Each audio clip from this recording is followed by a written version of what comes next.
Bonjour à tous. L'armée américaine chercherait-elle un moyen de contrôler le climat? C'est la question qu'on se pose aujourd'hui dans les reportages. Contrôler le climat en déclenchant par exemple des cyclones ou en provoquant des sécheresses. L'idée paraît farfelue et pourtant, en plein Alaska, l'armée américaine développe depuis plusieurs années un programme de recherche scientifique et militaire sur l'ionosphère. Alors fantasme ou réalité, voici l'enquête d'Audrey Avram sur un récit d'Adrien Pinon. Et si un jour nous pouvions contrôler le climat? Nous sommes en Alaska, au milieu des glaces. Derrière ces grilles, sur plus de 20 hectares, se trouve une base de l'armée américaine. De loin, on distingue une forêt d'antennes de plus de 20 mètres de haut. Il y en a plus de 80. Officiellement, cette base abrite un programme de recherche scientifique et militaire sur l'ionosphère, l'une des couches de l'atmosphère. Nom de code, HAARP. Un nom qui suscite de nombreuses rumeurs et interrogations depuis des années. On pense généralement que les Américains y étudient le contrôle des communications, voire des phénomènes climatiques. Nick Begich est chercheur. Cela fait 15 ans qu'il tente d'en savoir plus sur les expériences menées au cœur de l'Alaska. Après plusieurs années d'enquête, il est arrivé à rentrer en contact avec l'un des concepteurs du projet HAARP, le physicien Bernard Island, qui veut lui donner accès à des données confidentielles. Ce qui est apparu à la lecture de ces brevets concernait des recherches pour manipuler le climat, des manipulations climatiques, voire même des manipulations de l'environnement de manière très particulière, tout ça pour des applications militaires. Manipuler le climat, cela paraît impensable. Mais être capable d'envoyer un cyclone ou une sécheresse chez ses ennemis, cela ressemble à l'arme absolue. Les Américains essaient-ils vraiment de contrôler les phénomènes climatiques? C'est ce que croit Luc Mampey, chercheur pour le groupe de recherche et d'information sur la paix et la sécurité. Je fais référence notamment à un rapport publié par l'US Air Force vers la fin des années 90 et qui s'appelait Air Force 2025, où très clairement l'US Air Force évoque là toutes les recherches qui devraient être faites à des fins militaires de manière à pouvoir avoir un certain impact sur les phénomènes météorologiques, de manière à pouvoir faciliter les opérations militaires amis et rendre plus compliquées les opérations militaires d'ennemis. Les Américains travailleraient sur la maîtrise du climat depuis les années 60. Il y a des premiers essais qui ont été faits au moment de la guerre du Vietnam, où là, effectivement, on a, par des procédés physico-chimiques, essayé de provoquer des intempéries, des averses extrêmement fortes. En 1967, en pleine guerre du Vietnam, les Américains se livrent à une expérience étonnante. Ils déversent une substance chimique au-dessus des nuages. Le but, faire en sorte que les pluies torrentielles de la mousson se propagent au Nord-Vietnam jusqu'aux bases de leurs adversaires. Le plus étonnant, c'est que cela a marché. Alors HAARP pourrait-il être la suite de ces premiers essais? Ce qui concerne les modifications environnementales et climatiques, c'est un enjeu militaire aux États-Unis depuis certainement 50 ans. Et cela implique des technologies, des procédés, des techniques très proches de ce qui est mis aujourd'hui en œuvre dans le cadre du programme HAARP. HAARP suscite l'inquiétude, au point qu'en 1997, le Parlement européen met sur pied une commission d'enquête sur la possibilité de manipuler le climat à des fins militaires. Très vite, les parlementaires font des découvertes alarmantes. Ils apprennent par exemple le HAARP émet un rayon qui chauffe et qui perturbe l'ionosphère, une couche de l'atmosphère chargée de nous protéger des rayonnements solaires. Ernest Gelscher, député européen, a participé à cette commission. Ce genre de projet, de planter des antennes et d'envoyer un signal dans l'ionosphère, tout d'abord c'est fait par les militaires.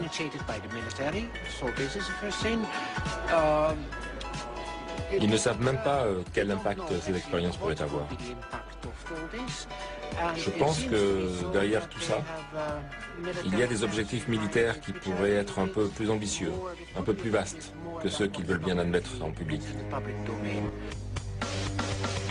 Très vite, les travaux de la commission se heurtent au refus américain de s'exprimer sur HAARP. À l'époque, le président de la commission est un parlementaire britannique, il s'appelle Tom Spencer. Convaincu du danger que le projet pourrait représenter, il essaie d'obtenir des précisions de la part des responsables américains, mais sans succès. Nous n'avons eu absolument aucun contact avec les Américains. Ils ne sont jamais venus. Pendant les auditions, Tom Spencer lui-même leur a dit qu'ils seraient les bienvenus au Parlement européen. Pour rencontrer les députés européens, ils n'ont jamais répondu.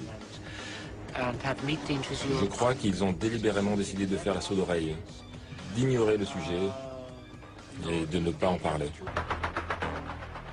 Un incident va vite calmer les ardeurs de Tom Spencer. En 1999, le président de la commission fait la une des journaux à scandale.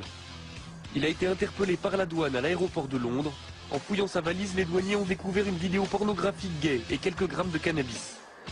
La carrière politique du député est brisée, la commission déstabilisée. Nick Begich a gardé le contact avec l'ancien député.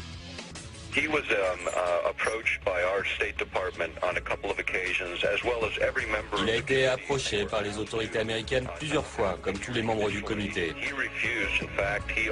On lui a demandé de ne pas organiser ses auditions. Il a refusé et même accéléré la procédure. Il a essayé de parler avec les Américains, il a essayé de parler avec l'OTAN. Un jour, il a même appelé Al Gore devant moi. Ils étaient amis depuis des années et Al Gore a refusé de le prendre au téléphone de la Maison Blanche. Il était vice-président à l'époque. Ce qui s'est passé, c'est que tout le monde a dit à Spencer de rester en dehors de tout ça et il ne l'a pas fait. C'est regrettable car nous avons perdu un champion sur ce problème. Après la mise sur la touche de Tom Spencer, les investigations de la commission d'enquête cessent. Cela n'empêche pas de nombreux chercheurs de continuer à se poser des questions sur les expériences menées par l'armée américaine en Alaska. C'est le cas du physicien Jean-Jacques Berthelier. Son laboratoire est en contact direct avec Demeter, un satellite doté de nombreux instruments de mesure qui passe régulièrement au-dessus de la base américaine. Lorsqu'on passe au-dessus de Harp, on voit quelque chose qui n'a pas l'air, pour un profane, n'est pas très étonnant, mais on voit ici un signal à 1 méga, à peu près un petit peu plus de 1 méga, qui est une émission dont on sait que c'est émis par Harp. Donc vous voyez bien que dans le milieu naturel, il n'y a pas ce genre d'émission. Et ce qu'on voit surtout qui est intriguant, c'est le fait qu'on a une baisse d'un facteur 2 ou 3 de la densité et une augmentation assez sensible de la température. Ce qui montre que Harp arrive à modifier quand même assez profondément l'ionosphère. Ainsi, le projet HARP fonctionne et son rayon peut modifier l'ionosphère. Mais il n'y a pas de preuve formelle que l'objectif est de pouvoir manipuler le climat à des fins militaires. Pourtant, le docteur Begich est persuadé que l'armée américaine possède une arme d'une puissance sans précédent. On va continuer à parler de ce projet pour sensibiliser le public et pour convaincre les politiques de prendre les choses en main. Pour nos libertés, pour nos vies privées, personne ne peut l'ignorer. HARP, c'est l'une des pièces d'un puzzle très complexe. Le silence de l'armée américaine alimente les peurs et les fantasmes. Personne ne sait si les militaires essaient effectivement de contrôler les phénomènes météorologiques. Mais il est certain que les expériences qui sont menées dans les neiges de l'Alaska perturbent le ciel au-dessus de nos têtes. Des expériences dont nous ne connaîtrons les conséquences que dans quelques années.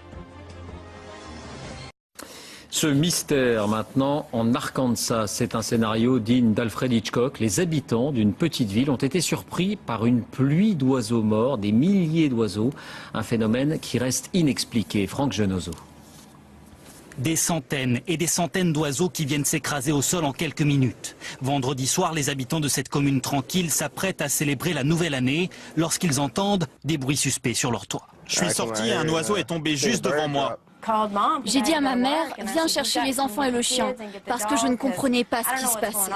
En tout, ce sont plus de 2000 carouges à épaulettes qui se sont abattus dans un rayon d'1 kilomètre. J'ai cru que le maire se fichait de moi quand il m'a réveillé en pleine nuit en me disant « Il y a des oiseaux qui tombent du ciel ». Mais le plus effrayant, c'est qu'il n'y a pour l'instant aucune explication officielle. Les oiseaux sont-ils morts foudroyés, victimes de la grêle en altitude? Certains avancent même la thèse d'un feu d'artifice qui aurait fait paniquer les animaux. Les carcasses sont en cours d'analyse. Les autorités écartent la thèse d'un empoisonnement. Mais voir des hommes avec masques et combinaisons ramasser les cadavres ne rassure pas franchement les habitants. On ne nous dit rien et ça fait peur à tout le monde. D'autant qu'à moins de 200 km de là, 100 000 poissons ont été retrouvés morts dans un lac. Une simple coïncidence, selon les autorités. Le mystère des oiseaux morts gagne l'Europe. Une centaine de choucas, sortes de petites corneilles, ont été découverts sans vie ou agonisant la nuit dernière sur une route enneigée du centre de la Suède. Le site a été bouclé et les carcasses emportées pour analyse. Ce phénomène fait écho à une série de pluies d'oiseaux morts aux États-Unis. Tout a commencé la nuit du Nouvel An quand 5000 carouges à épaulettes sont tombés raides sur l'Arkansas, probablement désorientés par des feux d'artifice. Hier, c'est en Louisiane qu'environ 500 carcasses de volatiles se sont abattues sur une portion d'autoroute. Selon le vétérinaire chargé de l'enquête, il pourrait avoir percuté des lignes électriques à haute tension. Je vais examiner ces oiseaux et essayer de déterminer s'il y a une cause commune à leur décès. Il faut vérifier les paramètres environnementaux du site, voir s'il y a des polluants ou toute autre explication évidente. Et il va falloir autopsier les oiseaux pour voir s'ils présentent tous les mêmes lésions. Même découverte morbide dans le Kentucky, des carouges et des étourneaux notamment. Les ornithologues font valoir qu'à cette époque de l'année, les oiseaux migrent en bande et qu'une perturbation peut facilement les désorienter. D'abord, c'est pas une hypothèse, beaucoup de gens ont travaillé dessus. Bon. Ce qu'on ne sait pas, c'est si ça marche vraiment ou pas. Et quelle est l'ampleur de ces choses-là. Mais vous savez, l'arme climatique, d'abord les États-Unis l'ont utilisée de manière extrêmement officielle dans une opération au nom assez bizarre, l'opération Popeye, pendant la guerre du Vietnam. Donc, pendant la guerre du Vietnam, le Viet Cong alimentait en armes le Vietnam du Sud par une route qui traversait le Laos. Donc les États-Unis ont pulvérisé du chlorure d'argent, je crois, quelque chose comme ça, dans les nuages pour provoquer l'allongement de la mousson. Et de manière à ce qu'il pleuve, et que la piste Ho Chi Minh soit toujours noyée, pour empêcher ce transit. Donc ils ont fait ça pendant, ça a dû durer 7 ou 8 ans. Donc la guerre climatique, elle a déjà existé, c'est pas un fantasme, ça a déjà existé. Et c'est à cause de ça qu'a été signé le traité entre les États-Unis et la Russie, puis après avec d'autres signataires, s'engageant à ne pas reproduire certaines formes de guerre climatique.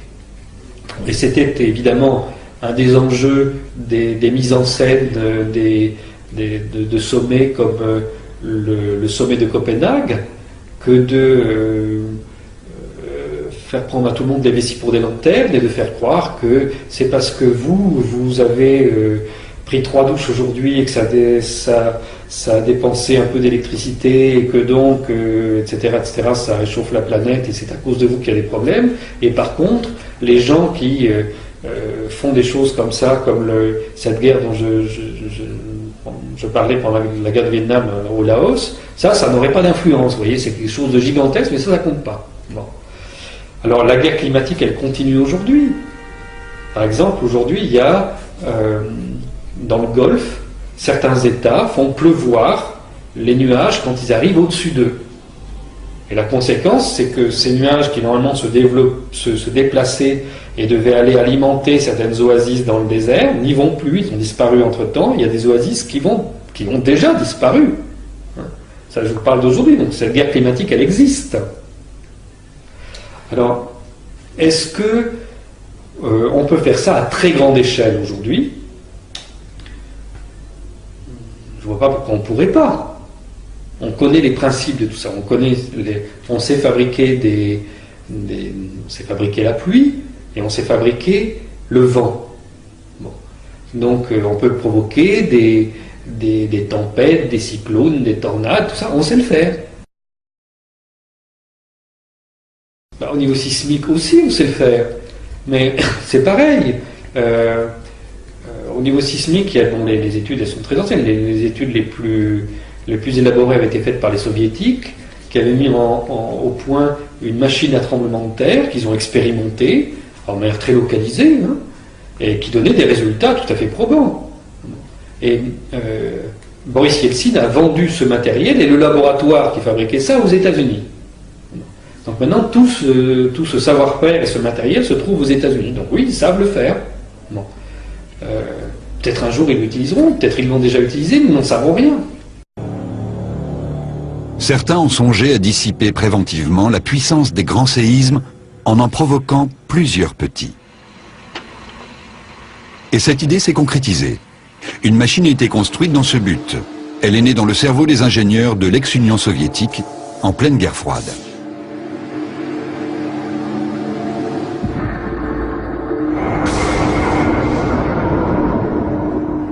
Conçue pour fournir une nouvelle source d'énergie, la machine à tremblement de terre avait la puissance d'un petit réacteur nucléaire.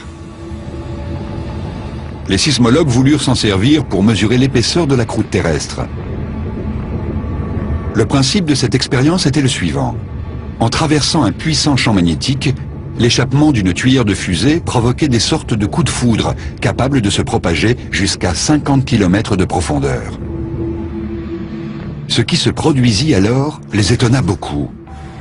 La Terre répliqua par des micro-séismes.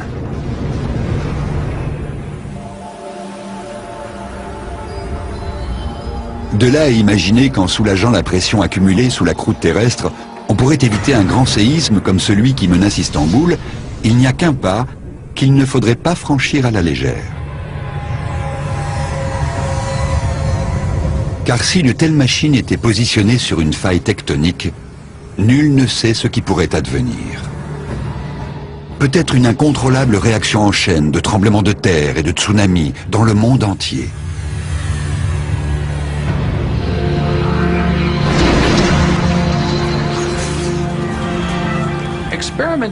Il est très difficile d'expérimenter sur mère nature, et nous devons être très prudents. On pourrait en fait déclencher un séisme plus important que celui que nous tenterions d'éviter. Des militaires américains ont acheté la machine à tremblement de terre à l'issue de la guerre froide. Où est-elle aujourd'hui? Nul ne le sait.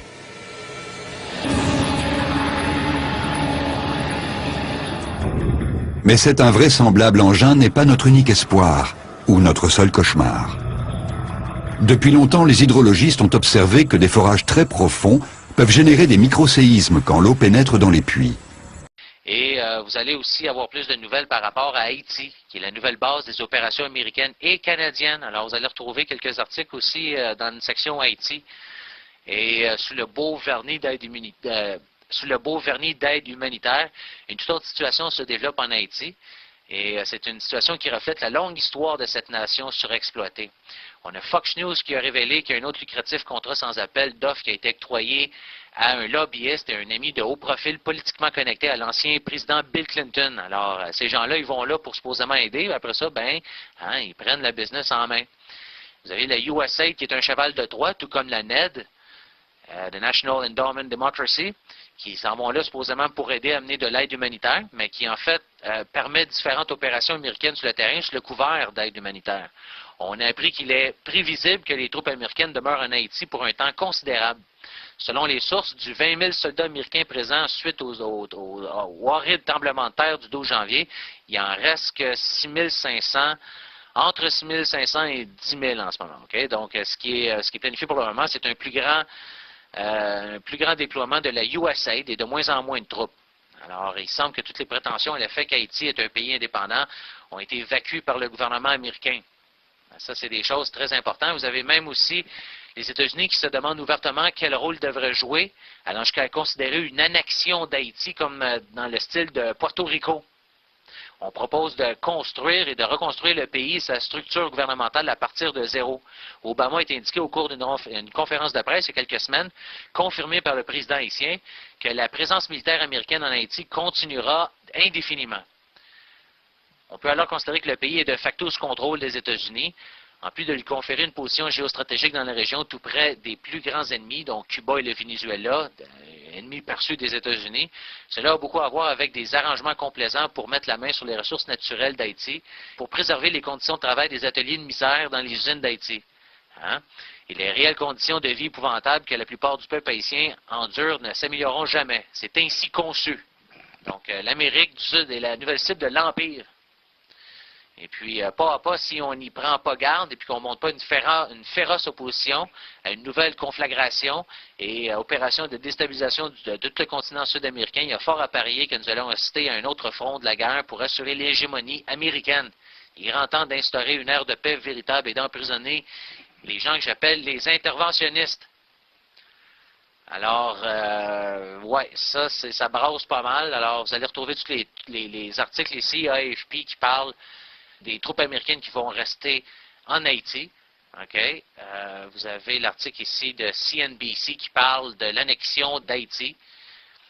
Ensuite, vous avez l'article de Uruknet qui parle du président haïtien qui était à la Maison-Blanche, qui avait lui aussi annoncé que l'occupation militaire américaine était pour continuer. Alors, vous voyez là que les bons deals continuent.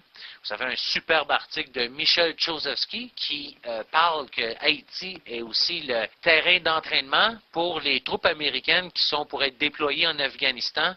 Et puis, on apprend aussi que c'est la même affaire pour l'armée canadienne. Alors, c'est très honteux, mais c'est comme ça que ça se passe. Alors, vous avez l'armée canadienne qui a adopté un pattern similaire à l'armée américaine et qui se sert de ce pays-là pour redéployer les troupes de combat vers le Moyen-Orient.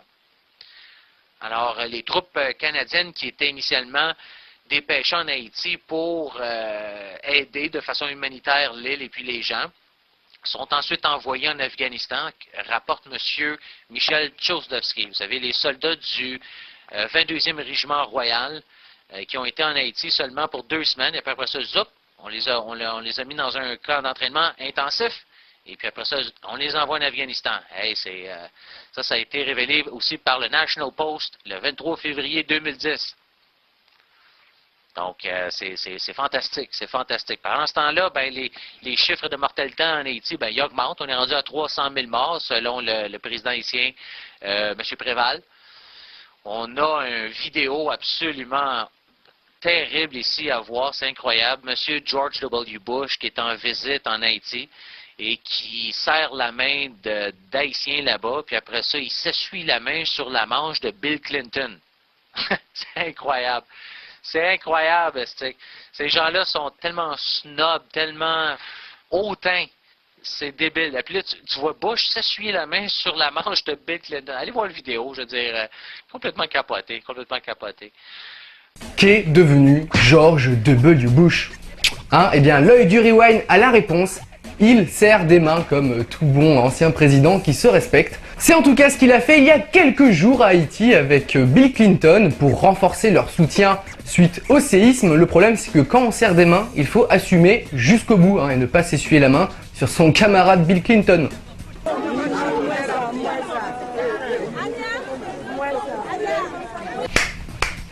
Bravo, super Bush, bel esprit, mais on remarquera qu'il est quand même plutôt habile parce qu'il commence genre habile, t'es mon pote, en tapant sur l'épaule et puis il descend jusqu'au coude quoi. J'aurais pas fait mieux. Allez Bush, à bientôt dans le rewind j'espère. A dénoncé les dérives du gouvernement intérimaire, a décidé de retourner sur place en novembre 2004 pour réaliser une nouvelle enquête sur les atteintes aux droits de l'homme. Je suis revenu avec plus de 200 photos et environ 300 pages de notes et plusieurs enregistrements sonores. J'ai vu des choses qu'on ne devrait jamais voir, tout simplement inhumaines. Mon rapport montre de nombreuses photos de corps qui sont abandonnés dans les rues. Quotidiennement, les gens marchent à côté d'un cadavre en train d'être mangé par un chien parce qu'il a été tué la nuit d'avant ou parce que la police a chargé et tiré sur de nombreux manifestants. Son rapport conclut qu'après 10 mois d'un gouvernement intérimaire soutenu par les États-Unis et la France, les exécutions sommaires menées par la police nationale haïtienne sont courantes. L'armée haïtienne, qui avait été dissoute à cause de sa brutalité, occupe à nouveau une grande partie des zones rurales. Quant aux anciens membres de l'administration Aristide et du parti Lavalas, ils continuent de croupir dans les prisons sans connaître les charges qui pèsent sur eux. C'est un retour en arrière de plusieurs décennies. Tout est cassé et tout le monde le sait. En février 2005, nous avons assisté dans un bidonville de Port-au-Prince à ce que l'ONU appelle une opération de nettoyage. Au milieu de cette lourde présence armée, rares sont ceux qui ont osé nous parler d'Aristide ou de son parti.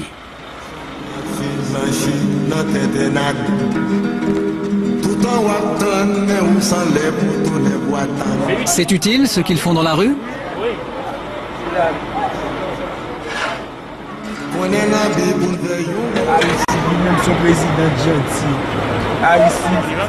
Avec Aristide, il y avait de l'aide.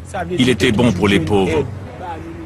Je sais que des gens écoutent ce que je vous dis, mais je m'en fous. Je suis prêt à aller à la morgue. Je préfère dormir à la morgue qu'ici sur le sol.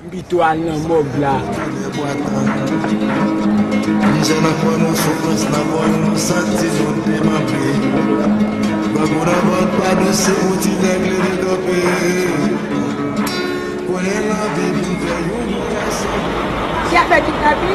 Tu as fait kidnapper? Oui. Ah, nous ne connaissons pas. Nous ne connaissons pas. Parce que pour nous, nous même. Ah bah oui, c'est ça. Nous besoin pour nous. Oui, pour nous. Ah bah oui, c'est ça. Bah oui, tout le monde l'école, là, parce qu'il va là. Pas payer uniforme, pas payer cahier, pas payer livre. Il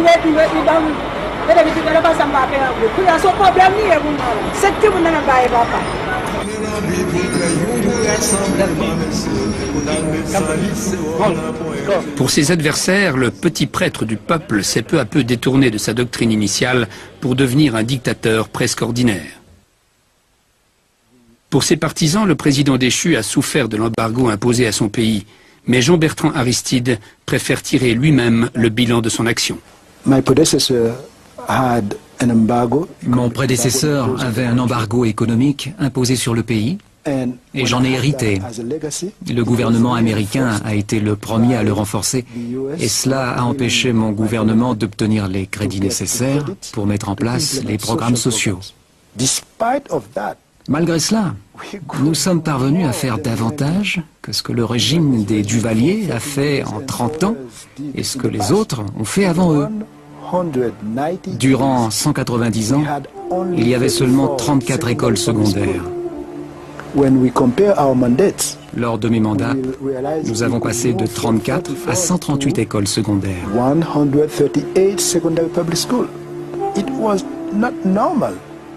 Ce n'était pas normal qu'après 200 ans d'indépendance, nous ayons uniquement 1,5 médecin pour 11 000 habitants.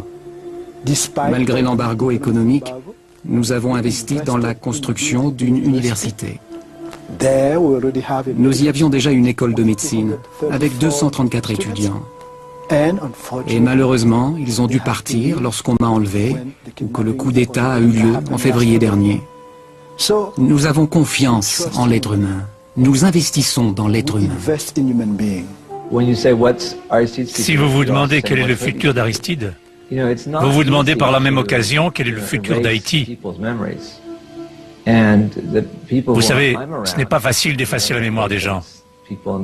Et ceux que je rencontre, les patients, les paysans des collines, tous sont très attachés à cet homme. Ils ne vont pas l'oublier.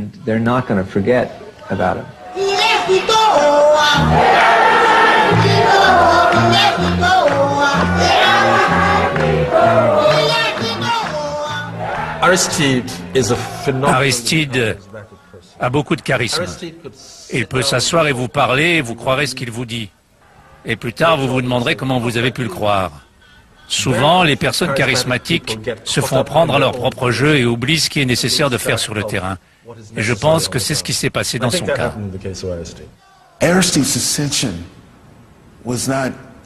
L'ascension d'Aristide n'a rien à voir avec la gloire instantanée d'un acteur.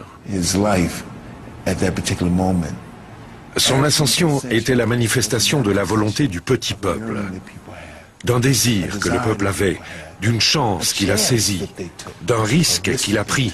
Et le véritable perdant dans cette affaire est le peuple. Aristide est-il le dictateur que ses opposants dénoncent? Un nouveau Fidel Castro qui menacerait un peu trop les intérêts de certains?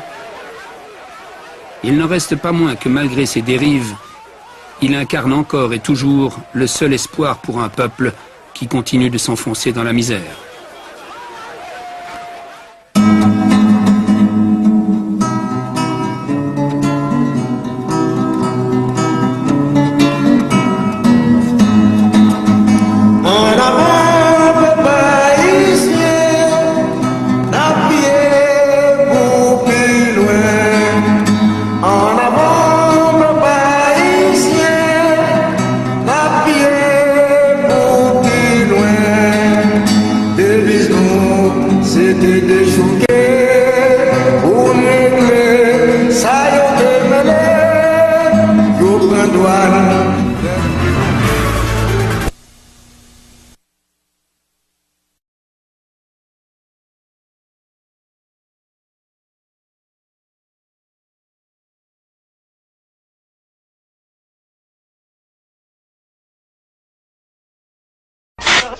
Il n'y a que des innocents ici, il n'y a pas de base militaire.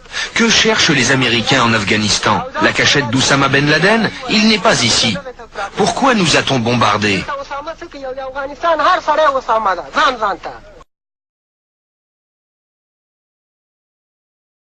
Environ 200 personnes ici sont mortes. L'Amérique nous demande de livrer Ben Laden, mais vous savez, en Afghanistan, nous sommes tous Oussama Ben Laden. Les pillages se multiplient comme dans ce dépôt de farine et de sucre. Il faut les empêcher de prendre la nourriture.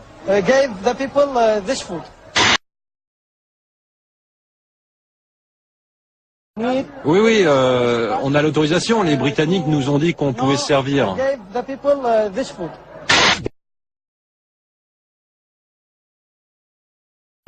Aujourd'hui, pour séduire les jeunes, l'armée a une nouvelle arme de propagande, un jeu vidéo. Le joueur se glisse dans la peau virtuelle d'un soldat américain. Ce jeu a coûté 7 millions de dollars à l'état-major, mais il est offert gratuitement sur le site internet de l'armée. J'ai envie de jouer quand je regarde le journal de TF1 le soir et que je vois la guerre. Je vois la guerre en Irak. Et sincèrement, j'aime beaucoup les États-Unis, j'ai très envie de les aider quand je les vois comme ça.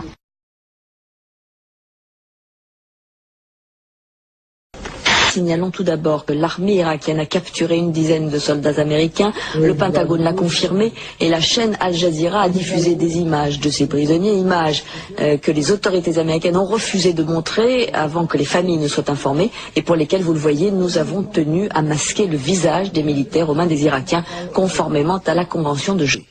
Nous vous les présentons en dissimulant leur visage conformément à la Convention de Genève sur les prisonniers de guerre.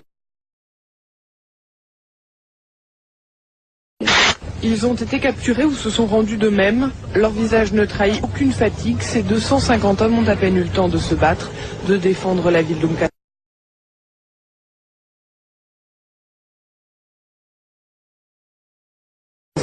Nous venons de recevoir les images de cette première attaque terroriste contre les forces américaines au Koweït.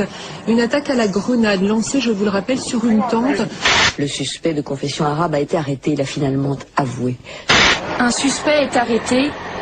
C'est un soldat américain, membre de la division. Donc un soldat américain de confession musulmane et non pas de confession arabe, comme je l'ai dit par erreur.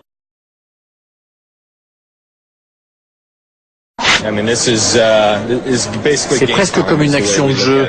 On fait beaucoup de comparaisons avec le football. Saddam Hussein peut bien espérer disputer un nouveau round de fausses concessions, de fausses transparences.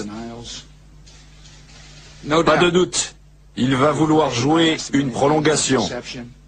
Mais la partie est finie. Cette fois-ci, le conflit se déroule pratiquement en direct, à la manière, si je puis me permettre, d'un match de football. On en a tué pas mal près du pont, à Bassora. On a eu notre part, on a été bien servis. Merci Bill. Laissons les Français siroter leur vin pendant qu'on fait le boulot de nettoyage. Après ça, il ne faut pas qu'ils se demandent pourquoi on les déteste autant. Le Daily Mail, lui, traite Jacques Chirac de Pimp of Paris, le maquereau de Paris. Les Français ont perdu la Deuxième Guerre mondiale en à peu près 20 minutes. Si les Américains ont le droit d'être contre la guerre en Irak, pas les Français. C'est à nous qu'ils doivent cette indépendance avec laquelle ils nous narguent à l'ONU. Les Français sont, 53% avec nous, c'est bon, mais 33% avec l'Irak. Mais c'est incompréhensible, c'est terrible. Si on peut faire ne serait-ce qu'une toute petite chose, une chose spéciale, comme ne pas acheter du vin français ou allemand, parce qu'ils ne nous soutiennent pas, si on peut faire ça, ce serait une manière de dire à nos gars, on est derrière vous à 100%. Si vous n'aimez pas l'Amérique, j'ai la solution. Dites adieu à ce pays et surtout, dites au revoir à ça. Demande à Jacques Chirac s'il veut répondre à de nouvelles questions de la presse française. C'est vous le patron, lui répond-il. I'm the boss. Well, let's go eat then. Ah bon, c'est moi le patron, alors allons manger. Tout est dit.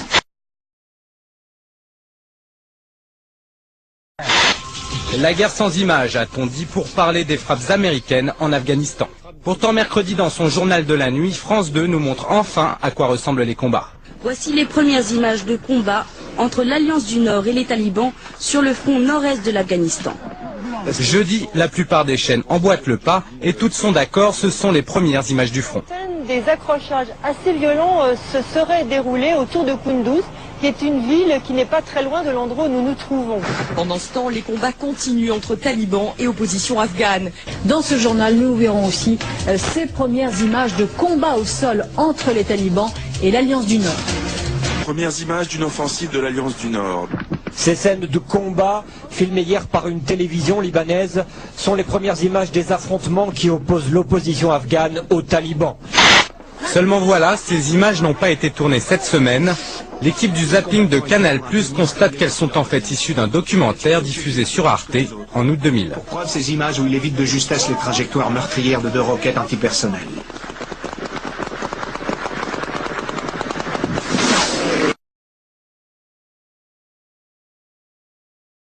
Tony Blair a rendu public il y a quelques jours un rapport apparemment accablant sur les armes de destruction massive détenues par l'Irak.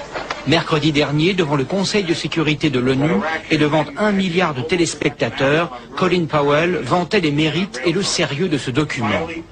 Quelques heures plus tard, le scandale éclate lorsque la presse révèle que ce fameux rapport est un vulgaire plagiat, la photocopie avec faute de frappe d'origine d'une thèse rédigée par un étudiant californien.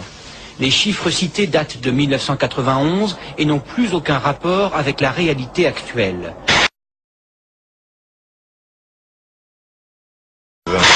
Je suis stupéfait à quel point on ne comprend pas notre pays, tous ces gens-là qui nous détestent. Je n'arrive pas à y croire, car je sais à quel point nous sommes bons. La preuve ?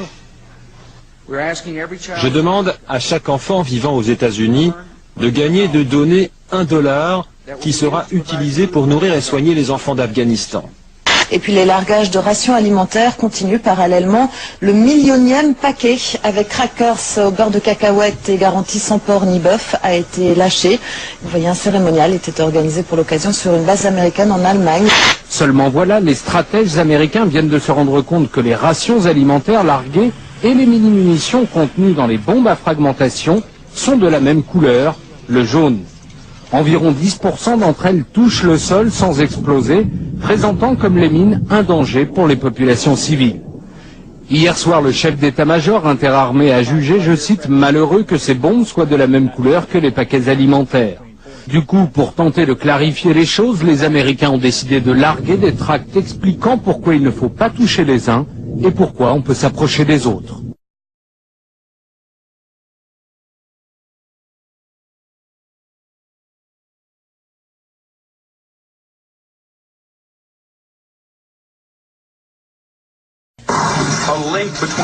Regardez bien en bas de l'écran.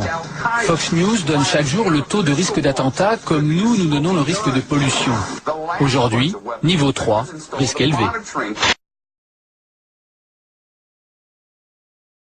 Au milieu du chaos, discrètement, un seul ministère reste debout, celui du pétrole. Depuis la chute de Bagdad, c'est le seul bâtiment public à être protégé par une armada de chars américains. Les États-Unis qui préparent déjà la reconstruction, l'armée américaine a attribué un contrat très important au groupe Halliburton, qui avait été dirigé par Dick Cheney, l'actuel vice-président. En 1989, George Bush Jr. siégeait au conseil de direction du groupe Carlyle, poste qu'il conservera jusqu'en 1994, sans jamais déclarer ses revenus. Cette gigantesque entreprise travaille surtout avec le secteur de la défense, missiles, avions, chars, 16 milliards de dollars d'actifs. George Bush père est toujours un des piliers de Carlyle. Le conseil d'administration est constitué d'un réseau d'hommes de pouvoir de premier plan capables d'influer sur tous les décideurs politiques. Chacun des partenaires détient un capital de 200 millions de dollars. Le groupe Carlyle est dirigé par Frank Carlucci, ancien directeur adjoint de la CIA et ministre de la Défense de Reagan. Au lendemain de son élection, George Bush Jr. signait avec le groupe Carlyle un contrat d'armement de 12 milliards de dollars portant sur un nouveau système d'artillerie contre l'avis de tous les experts du Pentagone qui le jugeaient totalement inadapté. L'attention, l'humanité avec lesquelles sont préparées les cibles militaires sont très importantes. Un hélicoptère Apache a ajusté son tir, la roquette est partie. Sa femme, ses fils, ses frères, sa mère, 15 corps aujourd'hui, sans vie, qu'il emmène lui-même à la morgue. Saddam Hussein était là depuis 30 ans. Je suis là depuis 3 jours. 3 jours. Mais je vous le demande, combien de gens ont été tués dans cette guerre? Trop? Oui, trop. Et maintenant, on n'a plus rien. Il ne nous reste rien. Vous êtes libre? Et alors, si on est libre, mais que c'est tout ce qu'il nous reste, qu'est-ce qu'on peut en faire de cette liberté? C'est tout ce qu'on a. Mais c'est déjà beaucoup.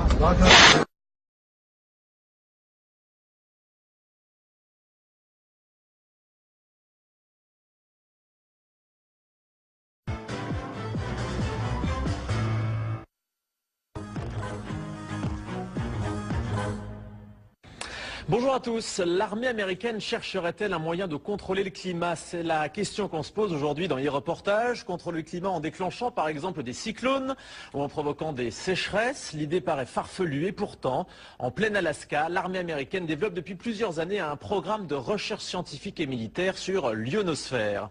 Alors fantasme ou réalité, voici l'enquête d'Audrey Avram sur un récit d'Adrien Pinon. Et si un jour nous pouvions contrôler le climat? Nous sommes en Alaska, au milieu des glaces. Derrière ces grilles, sur plus de 20 hectares, se trouve une base de l'armée américaine. De loin, on distingue une forêt d'antennes de plus de 20 mètres de haut. Il y en a plus de 80. Officiellement, cette base abrite un programme de recherche scientifique et militaire sur l'ionosphère, l'une des couches de l'atmosphère. Nom de code, HAARP. Un nom qui suscite de nombreuses rumeurs et interrogations depuis des années. On pense généralement que les Américains y étudient le contrôle des communications, voire des phénomènes climatiques. Nick Begich.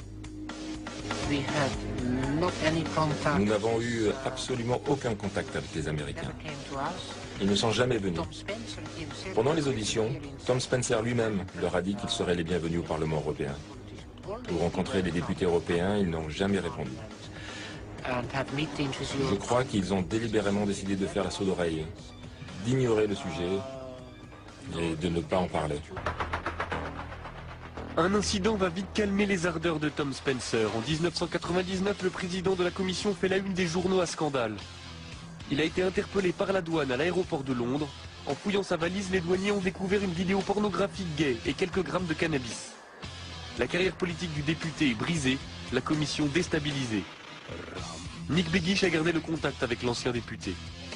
He was approached by our State Department on a couple of occasions, as well as every member. Il a été approché par les autorités américaines plusieurs fois, comme tous les membres du comité. On lui a demandé de ne pas organiser ses auditions. Il a refusé et même accepté. Les chercheurs, cela fait 15 ans qu'ils tentent d'en savoir plus sur les expériences menées au cœur de l'Alaska. Après plusieurs années d'enquête, il est arrivé à rentrer en contact avec l'un des concepteurs du projet HAARP, le physicien Bernard Island, qui veut lui donner accès à des données confidentielles. Ce qui est apparu à la lecture de ces brevets concernait des recherches pour manipuler le climat, des manipulations climatiques, voire même des manipulations de l'environnement de manière très particulière, tout ça pour des applications militaires. Manipuler le climat, cela paraît impensable. Mais être capable d'envoyer un cyclone ou une sécheresse chez ses ennemis, cela ressemble à l'arme absolue. Les Américains essaient-ils vraiment de contrôler les phénomènes climatiques ? C'est ce que croit Luc Mampey, chercheur pour le groupe de recherche et d'information sur la paix et la sécurité. Je fais référence notamment à un rapport publié par l'US Air Force vers la fin des années 90 et qui s'appelait Air Force 2025, où très clairement l'US Air Force évoque là toutes les recherches qui devraient être faites à des fins militaires de manière à pouvoir avoir un certain impact sur les phénomènes météorologiques, de manière à pouvoir... On met sur pied une commission d'enquête sur la possibilité de manipuler le climat à des fins militaires. Très vite, les parlementaires font des découvertes alarmantes. Ils apprennent par exemple le HAARP émet un rayon qui chauffe et qui perturbe l'ionosphère, une couche de l'atmosphère chargée de nous protéger des rayonnements solaires. Ernest Gelscher, député européen, a participé à cette commission. Ce genre de projet, de planter des antennes et d'envoyer un signal dans l'ionosphère, tout d'abord, c'est fait par les militaires.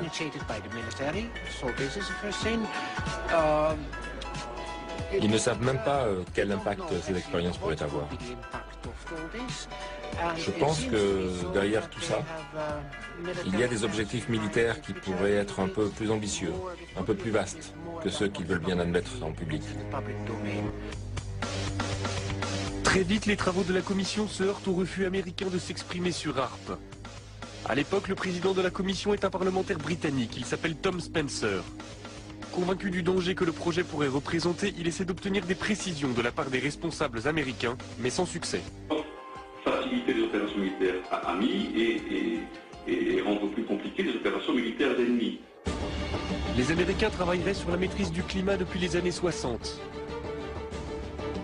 Il y a des premiers essais qui ont été faits au moment de la guerre du Vietnam, où là, effectivement, on a, par des procédés physico-chimiques, essayé de provoquer des intempéries, des averses extrêmement fortes. En 1967, en pleine guerre du Vietnam, les Américains se livrent à une expérience étonnante. Ils déversent une substance chimique au-dessus des nuages. Le but, faire en sorte que les pluies torrentielles de la mousson se propagent au Nord-Vietnam jusqu'aux bases de leurs adversaires. Le plus étonnant, c'est que cela a marché. Alors HAARP pourrait-il être la suite de ces premiers essais? Ce qui concerne les modifications environnementales et climatiques, c'est un enjeu militaire aux États-Unis depuis certainement 50 ans. Et cela implique des technologies, des procédés, des techniques très proches de ce qui est mis aujourd'hui en œuvre dans le cadre du programme HAARP. HAARP suscite l'inquiétude, au point qu'en 1997, le Parlement européen